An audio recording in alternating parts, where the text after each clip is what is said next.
we are announcing New Democrats will bring in a victory bond, like we did in the World War.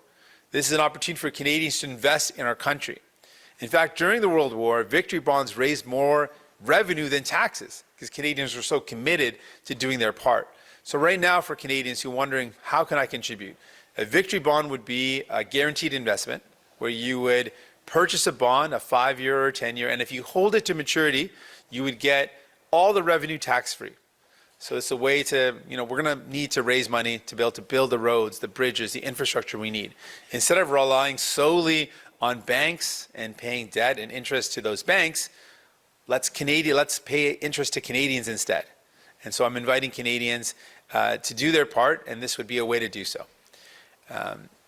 In contrast with the other parties, Mark Carney has said that, yes, we need to invest in building infrastructure in Canada, but he's also said the way to do that is to cut the services that Canadians need. I think Mark Carney is wrong.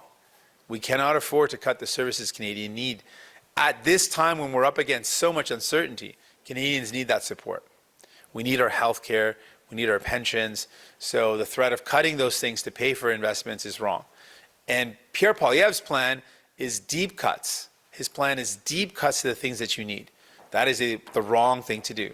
Deep cuts to health care, to child care, is only going to make life even more difficult and more uncertain in the face of these troubling times that we're in right now. So Pierre Poilievre's approach is also very wrong.